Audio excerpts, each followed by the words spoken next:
Imagine that some significant portion of the male population started regularly waking in the middle of the night, drenched in sweat, a problem that endured for several years. Imagine that those men stumbled to work, exhausted, their morale low, frequently tearing off their jackets or hoodies during meetings, and excusing themselves to gulp for air by a window. Imagine that many of them suddenly found sex to be painful, that they were newly prone to urinary tract infections, with their penises becoming dry and irritable, even showing signs of what their doctors called atrophy. Imagine that many of their doctors had received little to no training on how to manage these symptoms, and when the subject arose, sometimes reassured their patients that this process was natural, as if that should be consolation enough. If this was happening to the male portion of the population, no, none of that would be the response. There would literally be no doctor who would be like, oh my God, let's go start a research study and let's get this shit taken care of. You can't be going through this. Welcome back, everyone, for another podcast episode on the Menopause Channel, days since last incident. For those of you who are wondering, what am I talking about? That would be, God, I'm blanking on the name of it now, a menstrual cycle. For myself, I checked the date today. It has been 183 days since last incident. I don't know how long it's been for you. Maybe you aren't yet in menopause. You might be perimenopausal, and maybe that number keeps changing. It's kind of why we called it days since last incident, because as we're about to find out in this next video, reacting to something, apparently you are textbook menopausal only once you have achieved 365 days since your last menstrual cycle as a woman. Where did that come from? So that's going to get into this whole, what today's episode is about. 2 years ago, as it turns out, because I was surprised at how recent this article was. I thought it had been earlier, but there was an article that came out in the New York Times. And right about the time it came out, I was starting to experience a very irregular menstrual cycle. And I was like, oh, well, I'm kind of getting up to that age. I was 48 years old. And I already mentioned to my doctor, I'm like, hey, do we think I might be? Oh, no, you're too young. No, you're not getting anywhere near it. You're too young, which was bullshit, to be clear. This article came out right around that same time. Where has this article been? It's been over a year and a half since I read this article, and I want to give you a precursor. This is a long article. This is going to be a long, full-length video. Definitely we'll do some clips out of it because, my God, there are some things that should be clipped in here. Whatever gets it out into the ecosystem, okay? But we're going to react. I'm going to react to this article. Fortunately, the New York Times has, in its graciousness, made an audio version of this article, and I'm sharing it on my screen, so I'll be scrolling down through, but I'm going to be reacting real time to what it says. Am I going to pause? Yes. Am I going to react? Oh, God, yes. And am I going to opine about some of the things we're hearing in this article? And maybe for first realizing or second time realizing it or remembering that this is a thing? Yeah. But I want this shared out. I don't think a lot of people know about this article, and you should. Because guess what? We should have all known about these things before, and there's some shocking shit in it. So we're going to do it together, and I'm going to hit play, and you should be able to hit here. Fortunately, and I'm going to try to get her on the podcast. So if any of you have connections to Susan Dominus, I would love to interview her for the podcast because this article is a revelation. And it's so sad that it has to be. But I digress, and I don't want to spoil anything, so we're going to start. Quick disclaimer, because this article goes into some of the clinical aspects of menopause, we are going to hear words about body parts. So if that's not your jam, get over it, or just find something else to watch. So let us begin with this article and hearing it from Susan herself. My name is Susan Dominus, and I'm a staff writer for the New York Times Magazine. When I turned 51, I took a trip with a bunch of my closest women friends. We talked about all kinds of things, but I would say of the 7 days we were away, at least half of one of those days was spent discussing one topic: menopause. All of us were unbelievably baffled by what exactly was happening. The night sweats, the hot flashes to start, and if and how we were supposed to treat it. There was perimenopause, the run-up to menopause. That was different. Could you get any kind of treatment for that? Sorry, Are I'm there gonna pause supplements it. that work? Yes, Should we that's be what it's like. meditating or There's something? drugs for this, right? I remember thinking this. There's drugs for this, right? There's got to no. Well, kind of. Let's. The information we were seeing online was extremely confusing. It was hard to figure out what the Thank best you. sources of Same. information Why? were. We And can I literally found Google that every other goddamn shocking. thing. Why not this? Maybe it's different now in the last two years, but it doesn't feel that different. This is an inevitable thing that is coming for every healthy woman as she hits 50 or so. How was it that we don't have as much information about menopause as we do about going through puberty? I thought, if Susan, we're confused about yes, this, thank probably God. I a mean, lot of seriously. other women are as well. Wherever you are out there right now, I hope to say this to your face someday. Thank you for this. Thank you. Yes. Go. It turned out there was this hardly obscure treatment, menopausal hormone therapy. MHT, as it's sometimes known, has risks considered to be low for women under 60, but can drastically improve symptoms. But it's very misunderstood. For this Sunday read, I'm sharing an article I wrote about trying to understand menopausal hormone therapy, the real risks and benefits, and why it has been given such a bad rap over the years.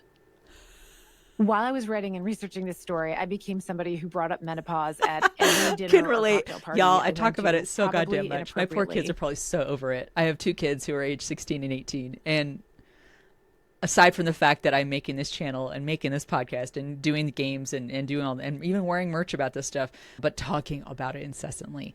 But I think we'll understand. And if you're watching this, if you are menopausal, have gone through menopause, or you know somebody, you'll understand why we can't stop talking about it, because it's a big fucking physical deal. Sorry.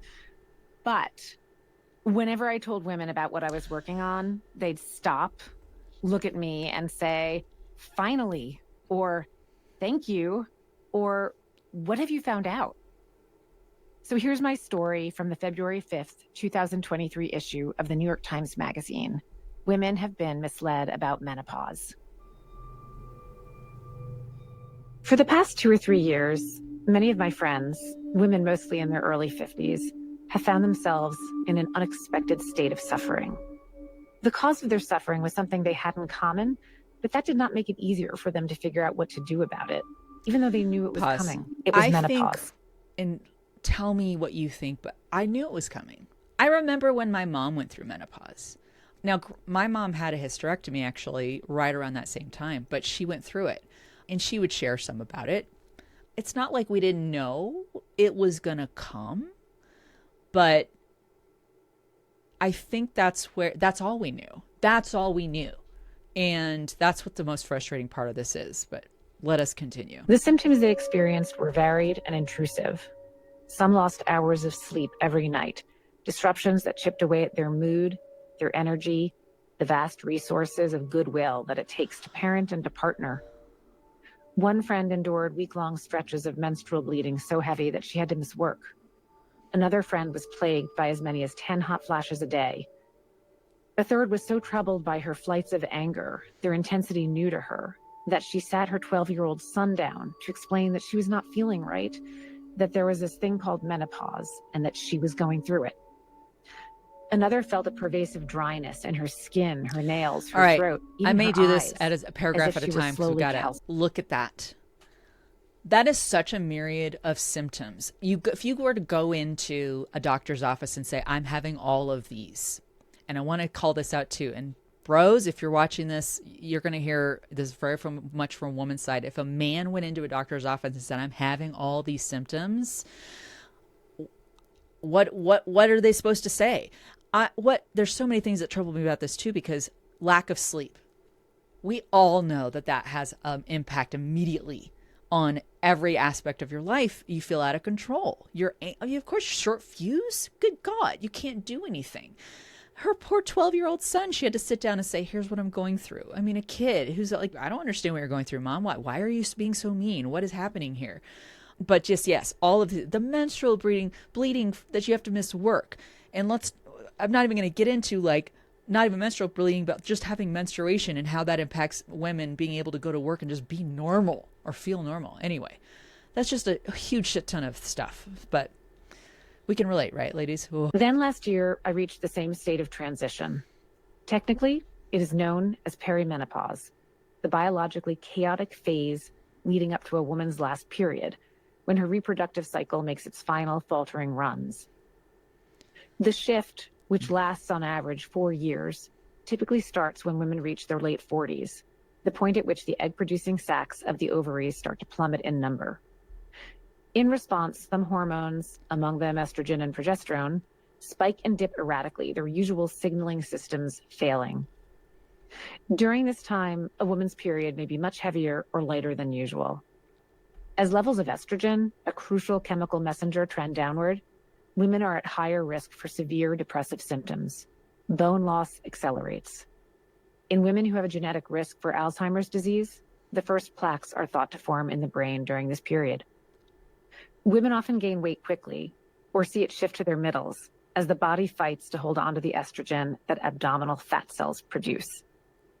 The body is in a temporary state of adjustment, even reinvention, like a machine that once ran on gas, trying to adjust to solar power. Been there, workarounds. y'all. Just that. I mean, I've never been slim in my life, really. But man, I had a formula. I would work out. I had a working out, cardio, cycling. I had a formula. I was nutritionally taking care, and I was like, okay, and kind of maintain.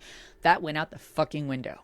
And suddenly it's like, nope, you're just going to get belly fat all around. And I could not stop it. Can't stop it. Anyone else? Yes. And what's fucking annoying, we're women. We're judged all the time on like, well, how slim and fit do you look? You know, well, you're getting really fat. You're really letting yourself go. And it's like, I'm not fucking trying to. Hello, my body's going through something I have really little control over. And now suddenly I can't fit in my clothes and I feel fat. And let's talk about what that extra weight tends to do to the pressure on your heart and the rest of your health. Out of our control. It's so frustrating. Anyway, let's go. I knew I was in perimenopause because my period disappeared for months at a time, only to return with no explanation. In the weeks leading up to each period, I experienced abdominal discomfort so extreme that I went for an ultrasound to make sure I didn't have some ever-growing cyst. At times, hot flashes woke me at night, forcing me straight into the kinds of anxious thoughts that take on ferocious life in the early hours of morning. Even more distressing was the hard turn my memory took for the worse. I was forever blanking on something I said as soon as I'd said it, chronically groping for words or names, a development apparent enough that people close to me commented on it. I was haunted by a conversation I had with a writer I admired, someone who quit relatively young. At a small party, I asked her why.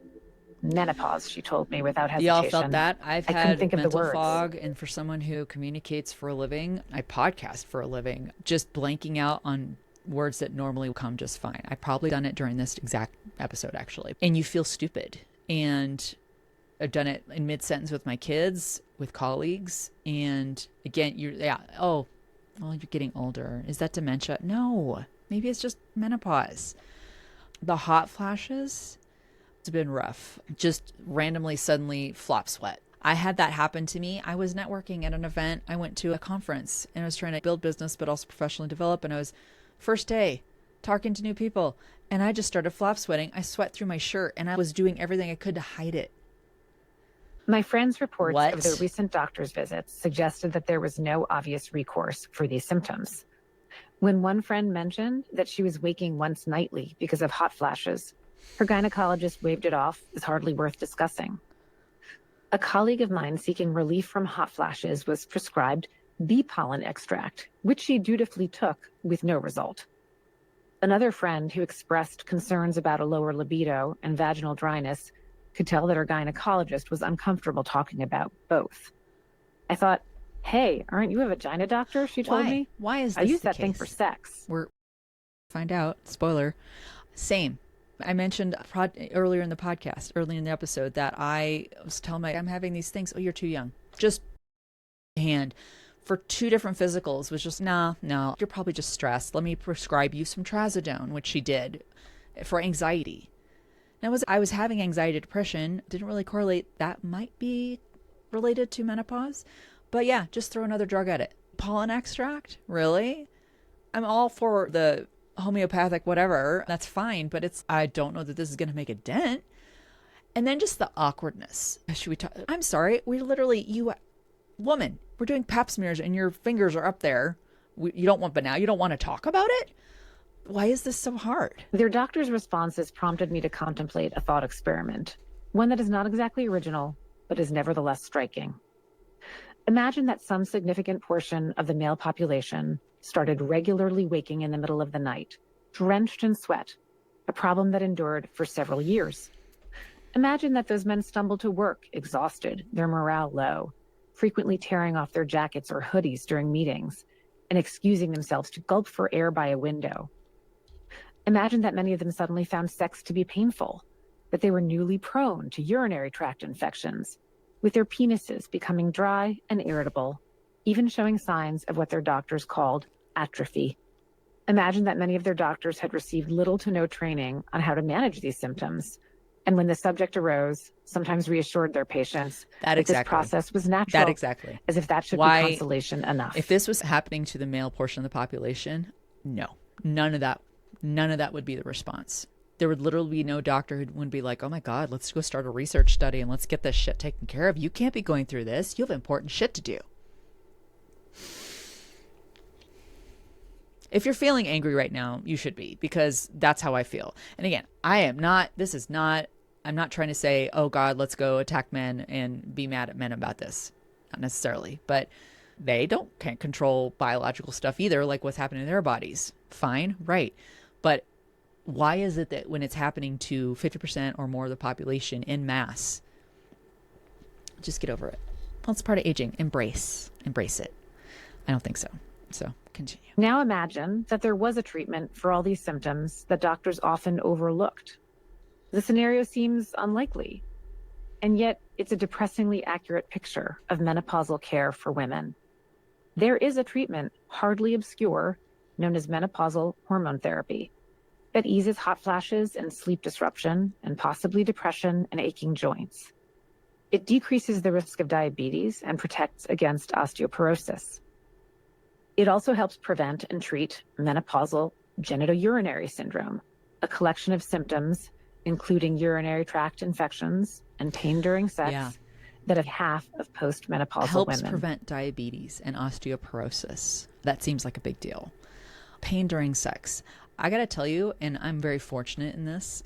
My husband, I told him, I'm like, I was really upfront with him. I said, it hurts when we're trying to have sex. It's painful for me. And yes, there are ways around that. There are things you can buy and things you can use. But that's going through the motions. When you know you're about to experience pain, even if there's something that's like, oh, this will probably make it not hurt, you're going to shrink from it. You're not going to want to do it. And that affects your entire mood. You're like, okay, I'll just show up. How is that any fun? And hopefully anyone listening to this, if you do have partners, they're supportive of that, saying, I don't want you to feel that way. What is going on with you? And trying to help be part of the solution. I know that's not for everybody. I know not everybody has that. And I wish everybody did. I'm very privileged and thankful that I've got that. But that's what we're feeling. I mean, you talk about like trying to, what is it, quote unquote, do your duty if you're married or whatever, if you're in a relationship, and hey, sex is part of that and it should be good. It should be part of the thing you enjoy about the relationship, and you can't anymore. Bye. And I'm not, someday that you're not going to have that anymore anyway, but why does it have to happen when I'm so young? And why it's really disappointing when it's like, it's going to happen right around your late 40s. Men, you're fine. You do wonder, it's just popped in my head too, when men will, hey, I'm going to go trade my wife who's my age in for a younger model. Do you ever wonder if that's part of this? It's like, well, you're not enjoying sex as much and we don't have it as much. I'm going to go where I can get it more, or at the pace that I'm used to, or with someone who enjoys it. Someone younger who maybe isn't going or hasn't gone through menopause, maybe? Menopausal hormone therapy was once the most commonly prescribed treatment in the United States. In the late 1990s, some 15 million women a year were receiving a prescription for it. But in 2002, a single study, its design imperfect, found links between hormone therapy and elevated health risks for women of all ages. Panic set in. In 1 year, the number of prescriptions plummeted. Hormone therapy carries risks, to be sure, as do many medications that people take to relieve serious discomfort. But dozens of studies since 2002 have provided reassurance that for healthy women under 60 whose hot flashes are troubling them, the benefits of taking hormones outweigh the risks. The treatment's reputation, however, has never fully recovered, and the consequences have been wide-reaching. It is painful to contemplate the sheer number of indignities unnecessarily endured over the past 20 years. The embarrassing flights to the bathroom, the loss of precious sleep, the promotions that seem no longer in reach, the changing of all those drenched sheets in the early morning, the depression that fell like a dark curtain I experienced this over firsthand. so many women. I went to my doctor and brought up hormone therapy. Remember, she had just blown me off for 2 years, through two physicals, just saying, "Oh, you can't be." And finally, so I asked. I have a Google sheet that has all of mine and my husband's parents' medical history. Now we've been adding ours, and I've added the kids to the same document. So, because I was just sick and tired of it, I don't remember who in my family went through this or not. So I did a little poll around my parents and found out that stuff. But I did ask Mom, how old were you when you went through menopause? I was 48. I was experiencing this when I was 48. And so that was the thing that finally turned my doctor to say, "Oh, I guess you can be going through it now." Jesus, woman. It wasn't enough for me to tell her the symptoms I was going through, but I had to have some kind of proof that, maybe genetically you're disposed to be going through it now. I guess you might have it. Okay, but so at that point, I did get blood tests, and I checked all the boxes. I was menopausal, even though I had just gotten a cycle and had a big 5-month gap between. That whole thing about the doctors and in the hormone therapy, she actually reacted that way. She goes, "Well, I'm going to refer you to a midwifery." And I go to Cherry Hills Midwifery, and I hope to have them on the podcast too. Even then, she said, "But I want to warn you that there are studies that indicate that there might be some risks around hormone therapy, like including breast cancer." And I think I read this article right around that time, and so I think I'd come back to her saying, "I want you to go read this article because I don't want to spoil. Let's keep on." About 85% of women experience menopausal symptoms. Rebecca Thurston, a professor of psychiatry at the University of Pittsburgh, who studies menopause, believes that in general, menopausal women have been underserved, an oversight that she considers one of the great blind spots of medicine. It suggests that we have a high cultural tolerance for women's suffering, Thurston says. It's not regarded as important. Even hormone therapy, the single best option that is available to women, has a history that reflects the medical culture's challenges in keeping up with science.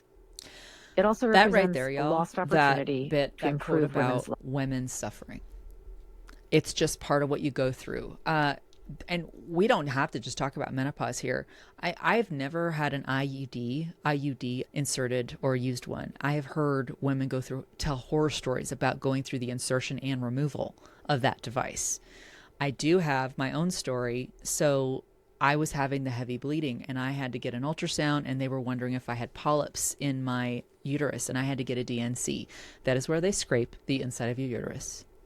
And it was actually at the same office. And that was a traumatizing experience because what they said, take one ibuprofen in the morning, and we prescribed you 1 Valium to take an hour before. That was nowhere near enough. And y'all, I'm a white woman.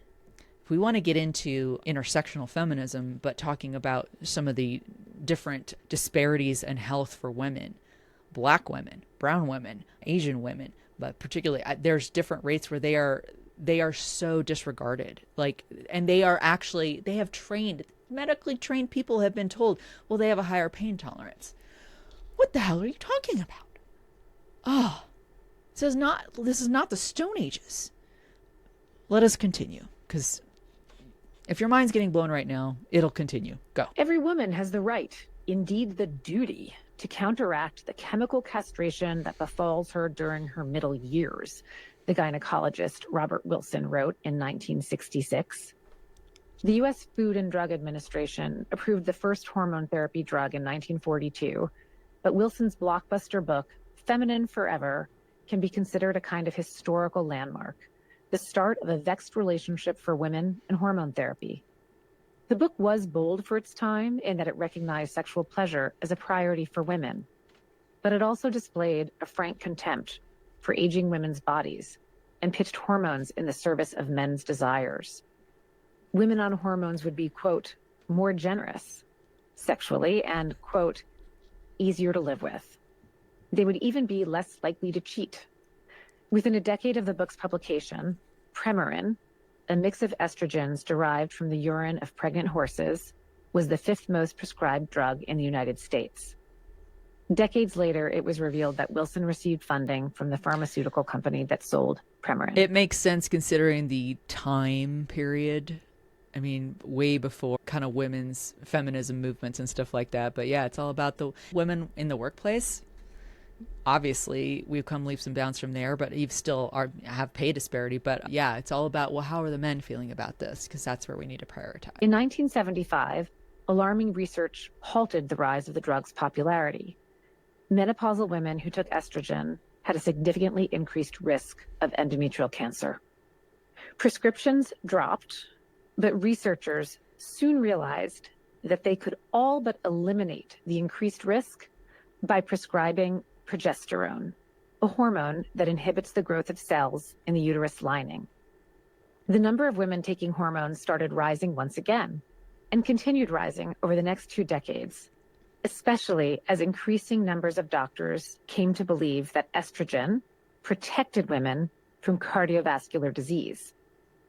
Women's heart health was known to be superior to men's until they hit menopause, at which point their risk for cardiovascular disease quickly skyrocketed to meet that of age-matched men. In 1991, an observational study of 48,000 postmenopausal nurses found that those who took hormones had a 50% lower risk of heart disease than those who did not. The same year, an advisory committee suggested to the FDA that, quote, virtually all menopausal women might be candidates for hormone therapy. When I started out, I had a slide that said estrogen should be in the water, recalls Hedin Jaffe, a psychiatry professor at Harvard Medical School who studies menopause and mood disorders. We thought it was like fluoride. Feminist perspectives on hormone therapy varied. Some perceived it as a way for women to control their own bodies. Fine, you go through Others saw it as an unnecessary medicalization of a natural process, a superfluous product designed to keep women sexually available and conventionally attractive. For many, the issue lay with its safety. Hormone therapy had already been aggressively marketed to women in the 1960s without sufficient research, and many women's health advocates believed that history was repeating itself. The research supporting its health benefits came from observational studies, which meant that the subjects were not randomly assigned to the drug or a placebo. That made it difficult to know if healthier women were choosing hormones or if hormones were making women healthier. Women's health advocates, with the support of the feminist Congresswoman Patricia Schroeder, called on the National Institutes of Health to run long-term, randomized, controlled trials to determine once and for all whether hormones what a improved thought. women's cardiovascular studies health. rather than just anecdotal about it. So yeah, this was happening in the 1960s. In 1991, Bernadine Healy, the first woman to serve as director of the NIH, started the Women's Health Initiative, which remains the largest randomized clinical trial in history to involve only women, studying health outcomes for 160,000 postmenopausal women, some of them over the course of 15 years. Costs for just one aspect of its research, the hormone trial, would eventually run to $260 million. The hormone trial was expected to last about 8 years, but in June 2002, word started spreading that one arm of the trial, in which women were given a combination of estrogen and progestin, a synthetic form of progesterone, had been stopped prematurely. Nanette Santoro, a reproductive endocrinologist who had high hopes for hormones' benefits on heart health, told me she was so anxious to know why the study was halted that she could barely sleep. I kept waking my husband up in the middle of the night to say, "What do you think?" she recalled. Alas, her husband, an optometrist, could scarcely illuminate the situation. Santoro did not have to wait long. On July 9th, the Women's Health Initiative Steering Committee organized a major news conference in the ballroom of the National Press Club in Washington to announce both the halting of the study and its findings, a week before the results would be publicly available for doctors to read and interpret. Jacques Rousseau, an epidemiologist who was the acting director of the WHI, told the gathered press that the study had found both adverse effects and benefits of hormone therapy, but that, quote, the adverse effects outweigh and outnumber the benefits. The trial, Rousseau said, did not find that taking hormones protected women from heart disease, as many had hoped. On the contrary, it found that hormone therapy carried a small but statistically significant increased risk of cardiac events, strokes, and clots, as well as an increased risk of breast cancer. He described the increased risk of breast cancer as, quote, very small, or more precisely, less than 0.1% per year for an individual woman. Okay, What happened so next was an to exercise recap, in poor communication. halted the one arm of this study about hormone therapy. And a week before it would have been released to people, they have this big press conference, a big media thing, be like, hey, everybody, here's why we stopped it. Well, we figured out it's going to hurt more than help. We need to avoid it. You know, it's going to increase breast cancer. It's going to increase cardiovascular problems. So heart and breast problems. Even though he said that was an infinitesimally small impact of increasing breast cancer risk, he was like, yeah, but no. And so this next part is going to blow your mind. Communication that would have profound repercussions for decades to come. Over the next several weeks, researchers and news anchors presented the data in a way that caused panic. On the Today Show, Ann Curry interviewed Sylvia Wasserteil-Smaller, an epidemiologist who is one of the chief investigators for the WHI. What made it ethically impossible to continue the study? Curry asked her. Wasserteil-Smaller responded, Excess. Well, in the interest of safety, we found there was an excess risk of breast cancer. Curry rattled off some startling numbers. And to be very specific here, you actually found that heart disease, the risk increased by 29%. The risk of strokes increased by 41%. It doubled the risk of blood clots. Invasive breast cancer risk increased by 26%. All of those statistics were accurate, but for a lay audience, they were difficult to interpret and inevitably sounded more alarming than was appropriate. The increase in the risk of breast cancer, for example, could also be presented this way. A woman's risk of having breast cancer between the ages of 50 and 60 is around 2.33%. Increasing that risk by 26% would mean elevating it to 2.94%. Smoking, by contrast, increases cancer risk by 2,600%. Another way to think about it is that for every 10,000 women who take hormones, an additional 8 will develop breast cancer. Avram Bluming, a co-author of the 2018 book Estrogen Matters, emphasized the importance of putting that risk and others in context. There is a reported risk of pulmonary embolism among postmenopausal women taking estrogen, Bluming says. But what is risk? The risk of embolism is similar to the risk of being on oral contraceptives or being pregnant. So essentially, they roll out all these startling on the Today Show. I watched the Today Show. Rolled out all these startling numbers about, oh my God, oh my God, oh my God. Can you, I know, right? We just can't. That's just astronomically. But she delivered it wrong. They delivered it wrong because, as it says, it's like there is a chance without hormone therapy between the ages 50 to 60 that a woman's going to develop breast cancer. Okay, add in hormone therapy. It increases that by less than 1%. Less of all women, age 50 to 60, less than 1%. Which sounds way different than her saying, oh my God, it's 29% increase. Oh my God, it's 40% increase. So yeah, no wonder medical professionals, gynecologists, people in women's health were like, oh God, well, it can't possibly, because that's the information, the communication that they were getting from it. And apologies, I keep scrolling back and forth because I want you able to see the article. And of course, I'll share the link in the description, but I'm letting her read it as we're kind of looking at the words too, just to ingest it. So thanks for putting up with me. The study itself was designed with what would come to be seen as a major flaw. WHI researchers wanted to be able to measure health outcomes. How many women ended up having strokes, heart attacks, or cancer? But those ailments may not show up until women are in their 70s or 80s. The study was scheduled to run for only 8.5 years. So they weighted the participants towards women who were already 60 or older. That choice meant that women in their 50s, who tended to be healthier and have more menopausal symptoms, were underrepresented in the study.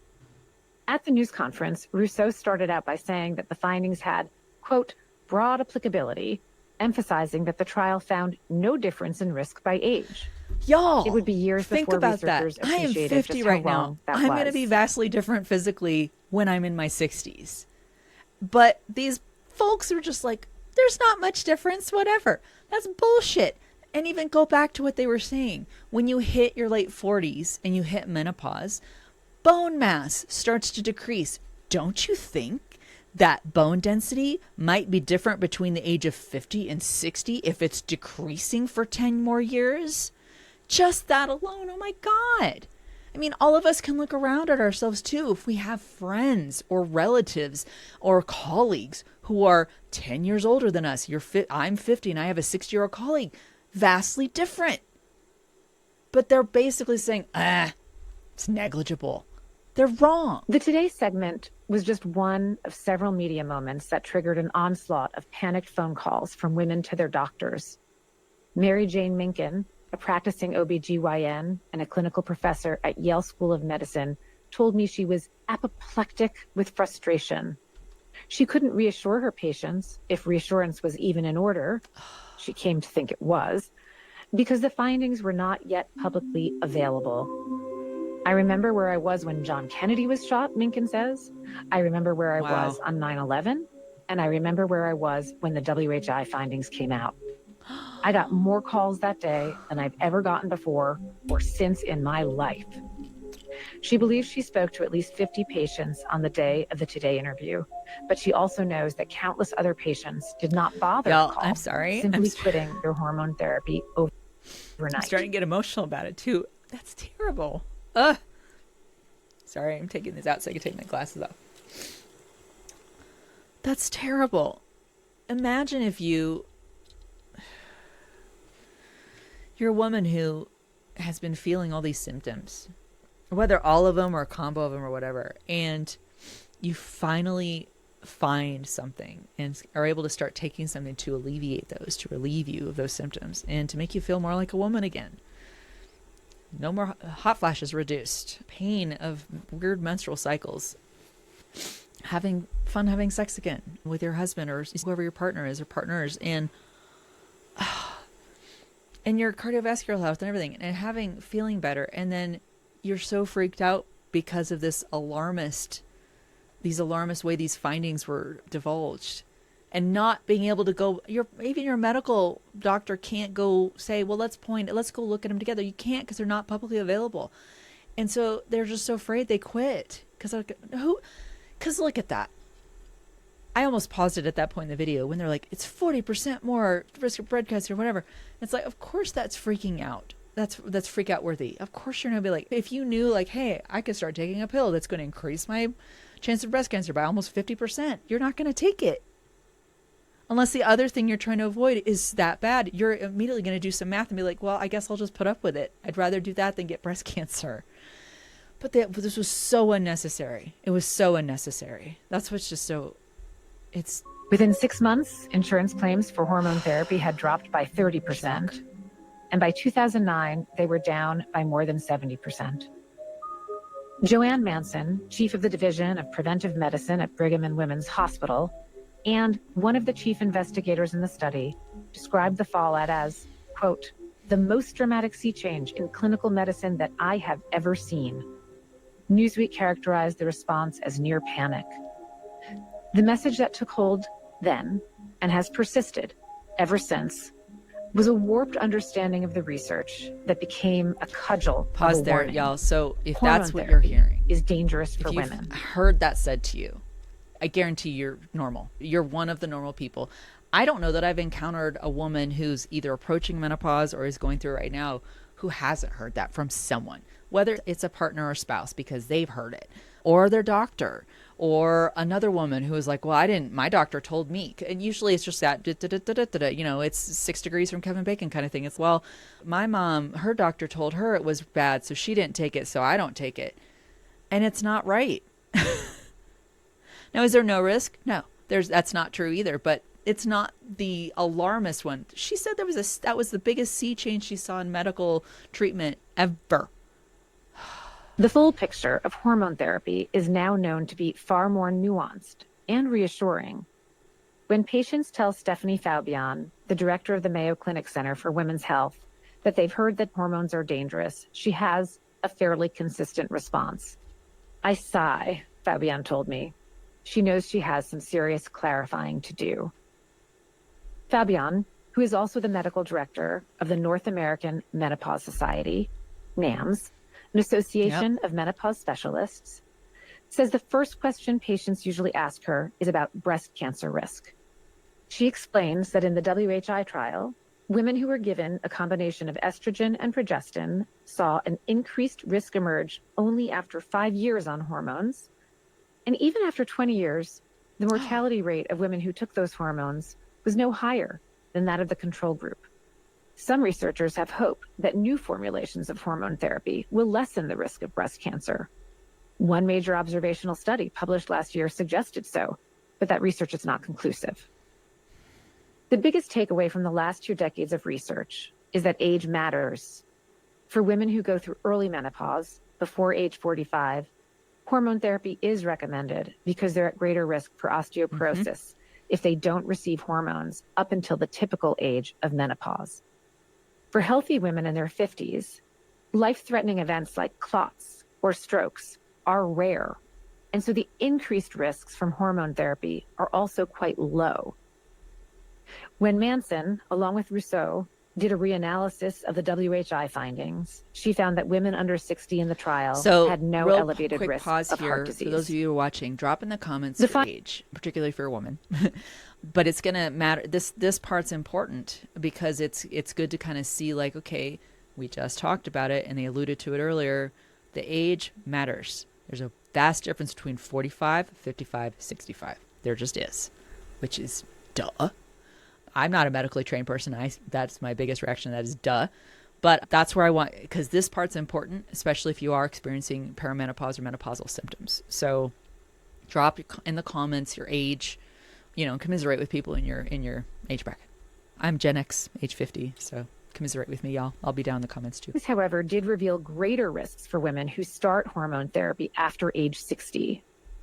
Manson's analyses found that women had a small elevated risk of coronary heart disease if they started taking hormones after age 60, and a significant elevated risk if they started after age 70.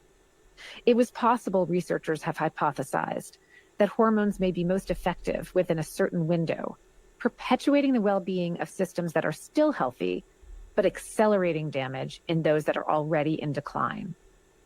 No definitive research has yet followed women who start in their 50s and stay on continuously into their 60s. You have to ask the question repeatedly, why not? It's over half the population. And as my friend Mia Voss likes to say, we're the ones in charge of the money. Statistically speaking, women, particularly in the United States, make the financial decisions, including healthcare decisions. Which health plans are we signing up for? Why are we not getting studied? Why is that age group even still not studied? Make that make sense to me. It does make sense when you think about sexism, and ageism. You put those two together, and then racism. God, it's just circling the drain here. Continue. Also now have a better appreciation of the benefits of hormone therapy. Even at the time that the WHI findings were released, the data showed at least one clear improvement resulting from hormone therapy. Women had 24% fewer fractures. Since then, other positive results have emerged. The incidence of diabetes, for instance, was found to be 20% lower in women who took hormones, compared with those who took a placebo. In the WHI trial, women who had hysterectomies, 30% of American women by age 60, were given estrogen alone because they did not need progesterone to protect them from endometrial cancer. And that group had lower rates of breast cancer than the placebo group. Nonetheless, Blooming and his co-author Carol Tavris write in Estrogen Matters, we have yet to see an NIH press conference convened to reassure women of the benefits of estrogen. Yeah, Anything so short you of have that, a press they argue, conference saying, allows God, no, don't take misrepresentations and those. fears to Let's get on the persist. Today Show, too, and make sure everybody knows they shouldn't take them. Now that you've corrected the thinking, where's the hoopla? I'm the hoopla, apparently. I am part of the hoopla. It shouldn't be up to someone like me who's got a bee in her bonnet to go make a podcast and raise the awareness here and just hope this finds its way into your algorithms. This should be shouted from the rooftops. But it's because we're women. There's more. Reports about hormone therapy for women in their 50s started emerging as early as 2003, and they've never really slowed.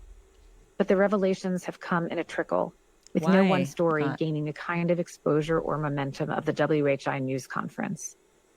In 2016, Manson tried to rectify the problem in an article for the New England Journal of Medicine, issuing a clear course correction of the WHI findings as they pertain to women in their 40s and 50s. Since she published that paper, she feels attitudes have changed, but too slowly.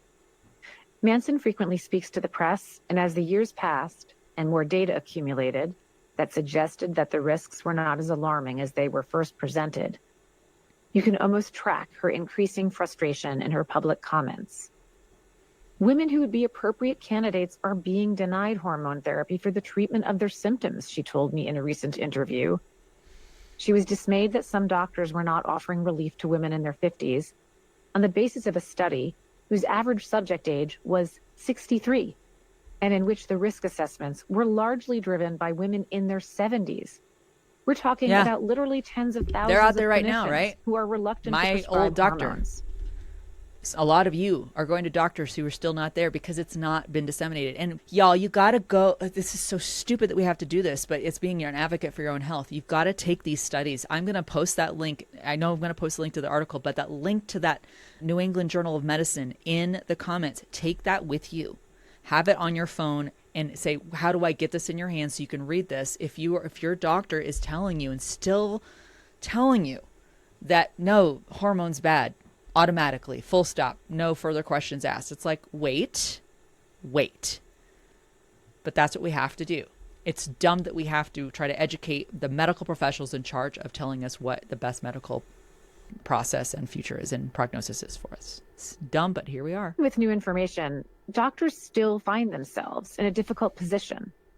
If they rely on the WHI, they have the benefit of a gold standard trial, but one that focused on mostly older women and relied on higher doses and different formulations of hormones from those most often prescribed today. New formulations more closely mimic the natural hormones in a woman's body. There are also new methods of delivery. Taking hormones via transdermal patch rather than a pill allows the medication to bypass the liver, which seems to eliminate the risk of clots. But the studies supporting the safety of newer options are observational. Why not? They have not been studied in long-term randomized controlled trials. The NAMS guidelines emphasize that doctors should make hormone therapy recommendations based on the personal health history and risk factors of each patient. Many women under 60 or within 10 years of menopause already have increased baseline risks for chronic disease because they're already trying to manage their obesity, hypertension, diabetes, or high cholesterol. Even so, Fabian says, quote, there are few women who have absolute contraindications, meaning that for them, hormones would be off the table. At highest risk from hormone use are women who have already had a heart attack, breast cancer, stroke, or a blood clot, or women with a cluster of significant health problems. For everyone else, Fabian says, the decision has to do with the severity of the symptoms. I want to also bring up, too, as well and I as can't personal remember if I bring this up. preferences and level It's of risk cost-prohibitive. tolerance. I spend, and I'm fine to tell you all this, I spend, I think, $350 every 4 months to get my hormone therapy. And I do it, it's through pellet insertion. Basically, they small incision in my butt muscle and they insert some pellets in there and suture it up. And I don't even know if they use sutures. Then over the series of the next 3 or 4 months, it slowly dissipates or absorbs into my bloodstream. And, it's just kind of a slow release that way. But yeah, it's $350 a month, or sorry, $350 every 4 months. That's not small potatoes. It's not cheap. And hell no, my insurance does not cover it. My insurance at a full-time job didn't cover it. And I have health insurance through the exchange and it doesn't cover it. If I were a man and needed Viagra, probably be covered. For high-risk women, other sources of relief exist. The selective serotonin reuptake inhibitor paroxetine is approved for the relief of hot flashes, although it is not as effective as hormone therapy. Cognitive behavioral therapy has also been shown to help women with how much hot flashes bother them. Doctors who treat menopause are waiting for the FDA's review of a drug up for approval this month, a non-hormonal drug that would target the complex of neurons thought to be involved in triggering hot flashes. Conversations about the risks and benefits of these various treatments often require more time than the usual 15-minute slot that health insurance will typically reimburse for a routine medical visit. If I were in my own chair, I'd be called to task for not doing stuff that would make more money, like delivering babies and IVF, says Santoro, now the department chair of obstetrics and gynecology at the University of Colorado School of Medicine, who frequently takes on complex cases of menopausal women. Family medicine generally doesn't want to deal with this because who wants to have a 45-minute long conversation with somebody about the risks and benefits of hormone therapy? Because it's nuanced and complicated. Some of these conversations entail explaining that hormones are not a cure-all. When women come in and tell me they're taking hormones for anti-aging or general prevention, or because they have some vague sense it'll return them to their premenopausal self, and they're not even having hot flashes, I say hormone therapy is not a fountain of youth and shouldn't be used for that purpose. And that's the thing. When I first started pursuing it, I was like, I had two main things. The hot flashes I hated, but my hair, yes, my hair's blue. My hair has always been a point of pride with me. I love styling it. Even if there's other parts of my body I'm kind of like less enthusiastic about. I've always loved my hair. I do shit with it. It had turned into brittle straw. And I was like, what the hell is going on? That was one symptom. The other was painful sex, where it really did impact my sex life with my husband. And I was like, I don't want that. I want to be able to have this with him. Those are my big two ones. Now, is that for everybody? No. Everybody's going to have their different things that push them or drive them to say, these are the things I want to fix. I did not in any way say, oh, well, it's going to make me like back to my 30s and everything like that, where now it's not Death Becomes Her, which I am going to do a react video to that movie. I'm going to do one because that's such a great applicable movie for this kind of topic. I think, yeah, anyone going in saying, well, this is going to immediately revert me back to 20 years younger. No, but it can at least help you feel like a woman still, and help alleviate some of these changes you're going through. This next part, if you don't want to pull your hair out about it, I don't know. But I certainly do, and it never gets old. Too many doctors are not equipped to parse these intricate pros and cons, even if they wanted to. Medical schools, in response to the WHI, were quick to abandon menopausal education. There was no treatment considered safe and effective, so they decided there was nothing to teach, says Minkin, the Yale OBGYN. About half of all practicing gynecologists are under 50, which means that they started their residencies after the publication of the WHI trial and might never have received meaningful education about menopause. When my younger partners see patients with menopausal symptoms, they refer them to me, says Audrey Buxbaum, a 60-year-old gynecologist with a practice in New York. Buxbaum, like many doctors over 50, prescribed menopausal hormone therapy before the WHI and never stopped. There's no new information. This is why. When we go to our doctors and tell them, I'm feeling this, I'm feeling that, it's a menopausal symptom. And maybe we've already Googled that. And yeah, this is why they blow us off. Because they're like, well, I don't know about it. Why would I tell you or recommend?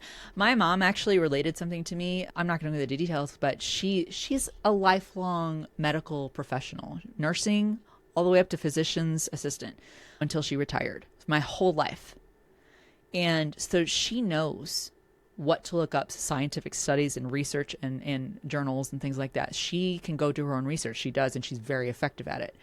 But she's even run into medical professionals who they don't know enough about a possible solution to something she's going through. And they're super nonchalant.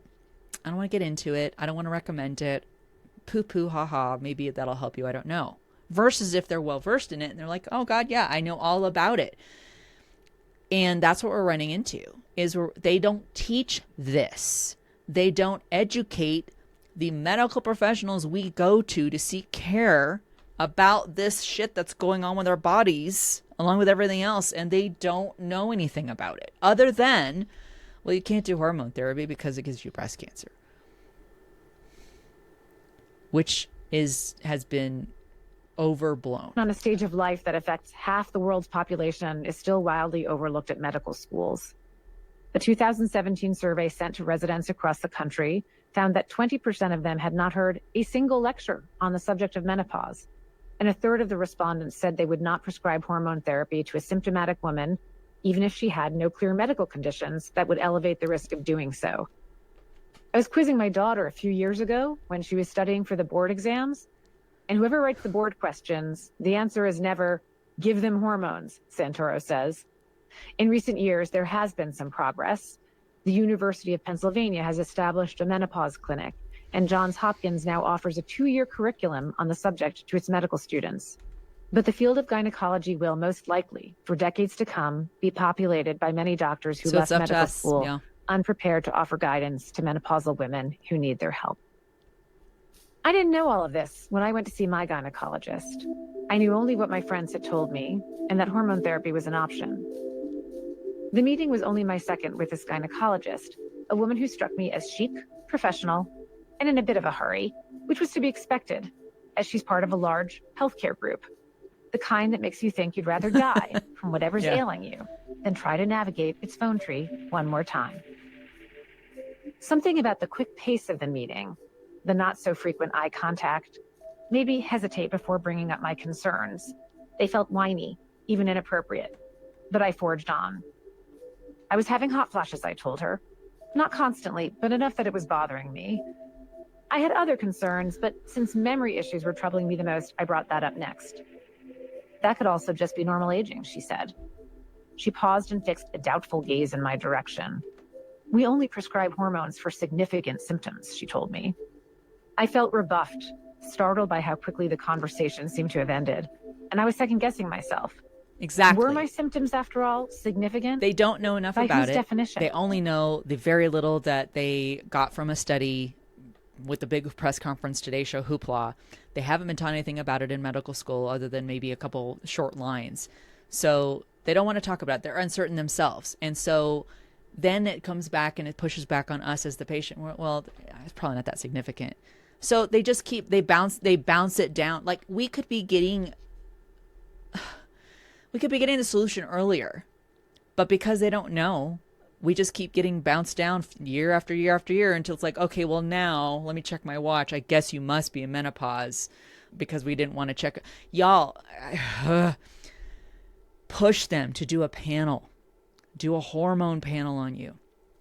And I cannot speak. I don't know. Will your insurance cover that? I don't know. I got nothing. Maybe. But you have to push them to say, I want this. I need you to get, well, then are they going to code that as elective or as part of your medical treatment? It's mind-numbing. The NAMS guidelines suggest that the benefits of hormone therapy outweigh the risks for women under 60 who have, quote, bothersome hot flashes and no contraindications. When I left my doctor's office without a prescription, I spent a lot of time thinking about whether my symptoms were troubling me enough to take on any additional risk, no matter how small. On the one hand, I was at a healthy weight and active, at relatively low risk for cardiovascular disease. On the other hand, because of family history and other factors, I was at higher risk for breast cancer than many of my same age peers. I felt caught between the promises and, yes, risks of hormone therapy, the remaining gaps in our knowledge, and my own aversion, common if illogical, to embarking on a new and indefinitely lasting medical regimen. Menopause could represent a time when women feel maximum control of our God, bodies, yeah. free at last from the risk of being forced to carry an unwanted pregnancy. And yet, for many women, menopause becomes a new struggle to control our bodies, not because of legislation or religion, but because of a lack of knowledge on our part and also on the part of our doctors. Yeah. Menopause presents not just a new stage of life, but also a state of confusion. At a time when we have the right to feel seasoned, women are thrust into the role of newbie, or worse, Y'all relate medical with that? detective, I sure in do. charge of solving Yeah. our own And problems. I've been very fortunate that I've got friends who are going through it too. We're all, A, we're mad, but B, we're very driven. We're like, figure this out. Again, big shout out to my friend Mia Voss, because she was already on hormone therapy. She's a few years older than me when I started going through it. So thankfully, I had somebody who was like, no, I'm taking it, and it's helping, and here, stuff. But yeah, it very much feels like we have to solve this ourselves. Is that unfair? Fuck yeah, that's unfair. But here we are. And I'll say this, I mentioned I'm Gen X. I have seen on social media posts like this, and I don't know if you have either, that have said, it's because Gen X hit menopause, now we're fucking talking about it loudly. I am proof positive of that, poster child for this. I want this to become the topic. I want it to be yelled from the rooftops. I want every medical professional, whether they are in men's health or women's health or anyone else's health, to know about this and be schooled in it and know the reality of it and to do the goddamn studies about it. We've heard at least twice in this article about there's no studies done on this age group yet. Why? Get it fucking done. Get them started. I'll sign up. Let's do it. So yeah, you're not alone. That's another huge reason I made this channel. We're not alone. I'm gonna get emotional again. We're not alone. We're not by ourselves in this. There are women around you going through the same thing and feeling the same frustration and hitting the same dead ends. And also, there are women around you who have gone through that and are having success. So let's be together to figure this out. Even the most resourceful women I know, the kind of people you call when you desperately need something done fast and well, describe themselves as baffled by this stage of their lives.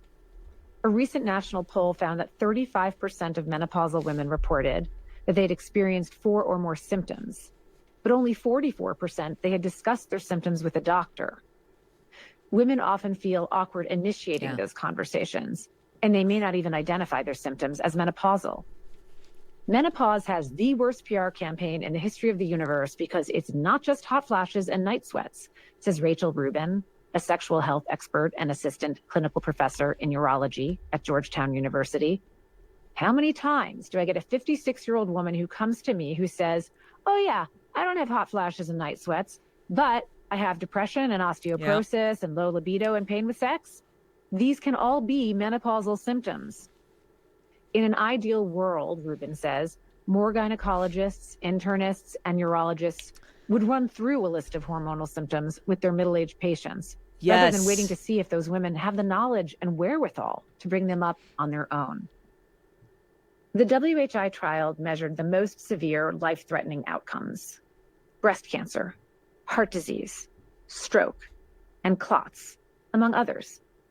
But for a woman who is steadily losing hair, who has joint pain, who suddenly realizes that her very smell has changed and not for the better, or who is depressed or exhausted, for many of those women, the net benefits of taking hormones, of experiencing an improved quality of life day to day, may be worth facing down whatever incremental risks hormone therapy entails, even after age 60.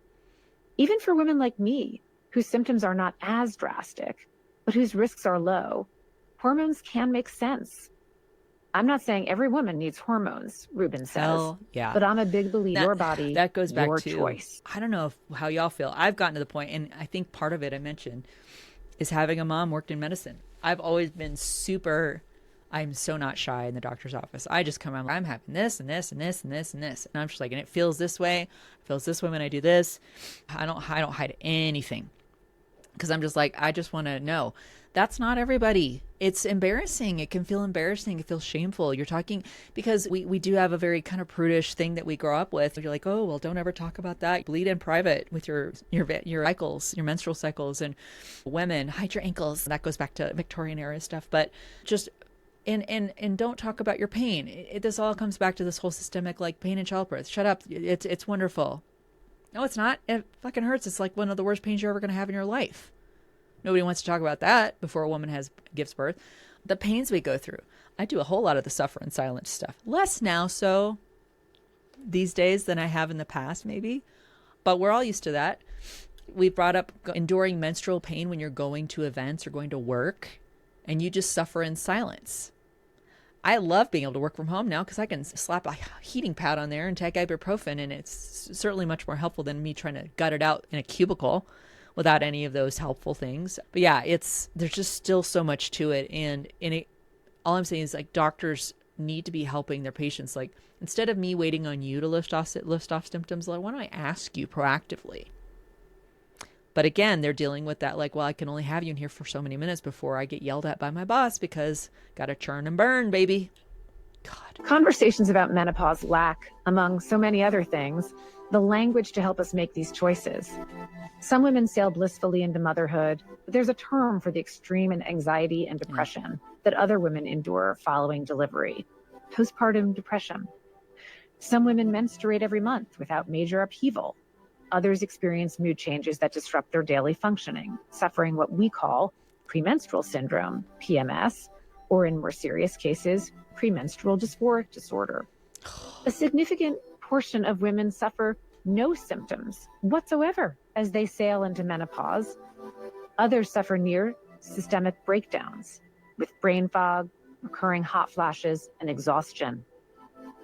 Others feel different enough to know they don't like what they feel, but they're hardly incapacitated. Menopause, that baggy term, is too big, too overdetermined, generating a confusion that makes it especially hard to talk about.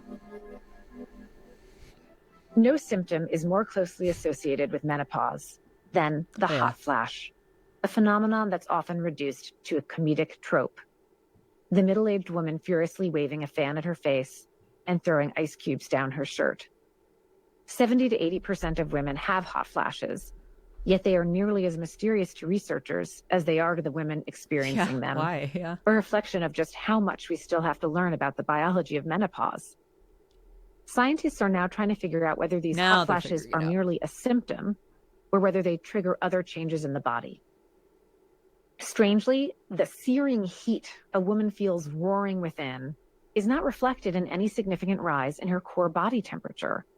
Hot flashes originate in the hypothalamus, an area of the brain rich in estrogen receptors that is both crucial in the reproductive cycle and also functions as a thermostat. Deprived of estrogen, its thermostat now wonky, the hypothalamus is more likely to misread small increases in core body temperature as too hot, triggering a rush of sweat and widespread dilation of the blood vessels in an attempt to cool the body. This also drives up the temperature on the skin. Some women experience these misfirings once a day, others 10 or more, with each one lasting anywhere from seconds to 5 minutes. Is anyone else, is this the first time you've heard years. a hot flash described and clinically kind of like explained? And I read this article back, 2 years ago. I forgot about that part, but I've never had a medical professional explain a hot flash to me. Why? Why do they have? Oh, it's a menopausal thing. Okay. How? Why is it happening? That's the first time. Why? In a New York Times Magazine article.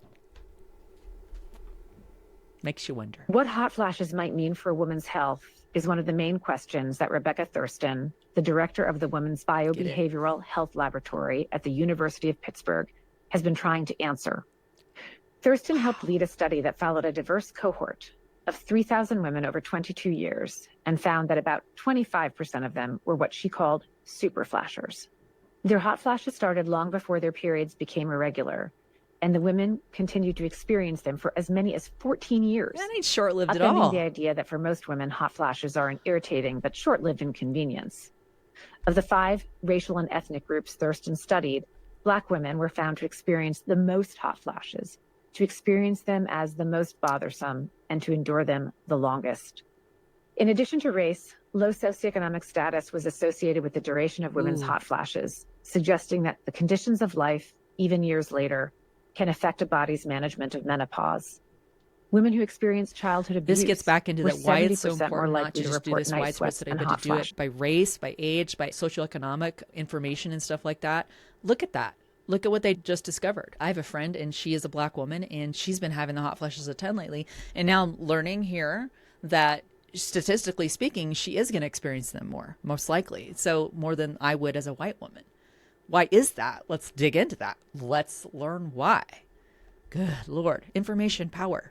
Give me some. Might those symptoms also signal harm beyond the impact on a woman's quality of life? In 2016, Thurston published a study in the journal Stroke showing that women who had more hot flashes, at least 4 a day, tended to have more signs of cardiovascular disease. The link was even stronger than the association between cardiovascular risk and obesity or cardiovascular risk and high blood pressure. We don't know if it's causal, Thurston cautions, or in which direction. We need more research. There might even be some women for whom the hot flashes do accelerate physical harm and others not, Thurston told me. At a minimum, she says, reports of severe and frequent hot flashes should cue doctors to look more closely at a woman's cardiac health. As Thurston was trying to determine the effects of hot flashes on vascular health, Pauline Mackey, a professor of psychiatry at the University of Illinois at Chicago, was establishing associations between hot flashes and mild cognitive changes during menopause. Mackey had already found a clear correlation between the number of a woman's hot flashes and her memory performance. Mackey and Thurston wondered if they would be able to detect some physical representation of that association in the brain. They embarked on research published last October that found a strong correlation between the number of hot flashes a woman has during sleep and signs of damage to the tiny vessels of the brain. At a lab in Pittsburgh, which has one of the most powerful MRI machines in the world, Thurston showed me an image of a brain with tiny lesions represented as white dots, ghost-like absences on the scan. Both their number and placement, she said, were different in women with high numbers of hot flashes. But whether the hot flashes were causing the damage or the changes in the vessels this seems a little bit important. The hot flashes, she could coming not back say. all to like what age you could start hormonal therapy to alleviate symptoms of menopause, which could include hot flashes. And now we're kind of looking, saying, is this harming blood vessels in the brain?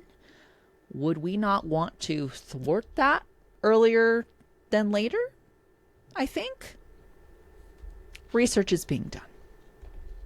At last. About 20% of women experience cognitive decline during perimenopause and in the first years after menopause, mostly in the realm of verbal learning, the acquisition and synthesis of new information. But the mechanisms of that decline are varied. As estrogen levels drop, the region of the brain associated with verbal learning is thought to recruit others to support its functioning. It's possible that this period of transition, when the brain is forming new pathways, accounts for the cognitive dip that some women experience. For most of them, it's short-lived, a temporary neurological confusion. A woman's gray matter, the cells that process information, also seem to shrink in volume before stabilizing in most women, according to Lisa Mosconi, an associate professor of neurology at Weill Cornell Medicine and director of its Women's Brain Initiative. She compares the process the brain undergoes during those years of transition to a kind of remodeling. But the tiny brain lesions that Mackey detected don't resolve. They remain, contributing incrementally over many years to an increased risk of cognitive decline and dementia. In the past 15 years, 4 randomized controlled trials found that taking estrogen had no effect on cognitive performance. But those 4 studies, Mackey points out, did not look specifically at women with moderate to severe hot flashes. She believes that might be the key factor. Treat the hot flashes with estrogen, Mackey theorizes, and researchers might see an improvement in cognitive health. In one small trial Mackey conducted of about 36 women, all of whom had moderate to severe hot flashes, half of the group received a kind of anesthesia procedure that reduced their hot flashes, and the other half received a placebo treatment. She measured the cognitive function of both groups before the treatment and then 3 months after, Ooh. and found that as hot flashes improved, memory improved. I'll take it. The trial was small, but hypothesis generating, she says. Even adjusting for greater longevity in women, Alzheimer's disease is more frequent in women than men, one of the many brain health discrepancies that have led researchers to wonder about the role that estrogen and possibly hormone therapy might play in the pathways of cognitive decline. But the research on hormone therapy and Alzheimer's disease has proved inconclusive so far. Whatever research exists on hormones in the brain focuses on postmenopausal women, which means it's impossible to know for now whether perimenopausal women could conceivably benefit from taking estrogen and progesterone during the temporary dip in their cognitive function. There hasn't been a single randomized trial of hormone therapy for women in perimenopause, Mackey says. Egregious, right? What's also unclear, Thurston says, is how the various phenomena of cognitive change during menopause, the temporary setbacks that resolve, the progress towards Alzheimer's in women with high genetic risk, and the onset of those markers of small vessel brain disease interact or reflect on one another. We haven't followed women long enough to know, says Thurston, who believes that menopause care begins and ends with one crucial dictum. Why don't we need have more research? It just blows my mind, doesn't it? Right? We need more research. Why is it taking this goddamn long? Get on it. In the information void, a vast menopausal wellness industry has developed, flush with products that Fabian dismisses as mostly lotions and potions. But a new crop of companies has also come to market to provide FDA-approved treatments, including hormone therapy. MIDI Health offers virtual face-to-face access to menopause-trained doctors and nurse practitioners who can prescribe hormones that some insurances will cover. Other sites like Evernow and Alloy sell prescriptions directly to the patient. There's a disclaimer. Mackey serves on the medical advisory boards of both MIDI and Alloy. On the Alloy website, a woman answers a series of questions about her symptoms, family, and medical history, and the company's algorithm recommends a prescription, or doesn't. A prescribing doctor reviews the case and answers questions by text or phone, and if the woman decides to complete the order, she has access to that prescribing doctor by text for as long as the prescription is active. Alloy holds online support groups where women, clearly of varying socioeconomic backgrounds, often vent about how hard it was for them to find relief, how much they're still suffering, or how traumatized they still are by the lack of compassion and concern they encountered when seeking help for distressing symptoms. On one call in July, a middle-aged woman described severe vaginal dryness. When I was walking or trying just to exercise, I would be in such agony, she said. It's painful just to move. She was trying to buy vaginal estradiol cream, an extremely low-risk treatment for genitourinary syndrome. She said there was a shortage of it in her small town. Oh my gosh. Until she stumbled on Alloy, she'd been relying on antibacterial creams to soothe the pain she felt. The space was clearly a no-judgment zone, a place where women could talk about how they personally felt about the risks and benefits of taking hormones. At one meeting, a woman said that she'd been on hormone therapy, which she said, quote, changed my life during perimenopause, but that she and her sister both had worrying mammograms at the same time. Her sister was diagnosed with breast cancer and had her lymph nodes removed. The woman on the call was diagnosed with atypical hyperplasia, which is not cancer, but is considered a precursor that puts a woman at high risk. The NAMS guidelines do not indicate that hormone therapy is contraindicated for a woman at high risk of breast cancer, leaving it up to the woman and her practitioner to decide. My new OBGYN and my cancer doc won't put me on hormones, the woman said. She bought them from Alloy instead. So I have dense breast tissue. So I'm tissue, kind of under the radar. I actually have a clump of it in my armpit. last summer, I noticed that. It was the first time. I hadn't had that before, but I noticed it. Went and got a mammogram, ultrasound, and they even did a biopsy on it. Didn't find anything worrying. It has grown since that time last year. So I just had my routine mammogram and ultrasound. I get ultrasound because I've done breast tissue, and they did that again. They did a surgical consult this time saying maybe you want to get that removed. But the consult, she was like, well, there's nothing worrying there though. Like there's nothing indicating it's anything breast cancer. It's just more dense breast tissue I have. So we're letting it sit for now. Do I think about that as far as the hormone therapy and stuff? Yeah. But at the moment, yeah, playing it by ear. So just letting y'all know it's what I'm going through. No one at the meeting questioned the woman's decision to go against the advice of 2 doctors. I mentioned the case to Fabian. It sounds to me like she felt like she wasn't being heard by her doctors and had to go somewhere else, she said. Fabian told me that in certain circumstances, higher risk women who are fully informed of the risks but suffer terrible symptoms might reasonably make the decision to opt for hormones. But, she said, those decisions require nuanced, thoughtful conversations with healthcare professionals. Yeah. And she wondered whether Alloy and other online providers were set up to allow for them. Anne Fullenwider, one of Alloy's founders, said the patient in the support group had not disclosed her full medical history when seeking a prescription. After that came to light, an Alloy doctor reached out to her to have a more informed follow-up conversation about the risks and benefits of hormone therapy. As I weighed my own options, I sometimes asked the doctors I interviewed outright for their advice.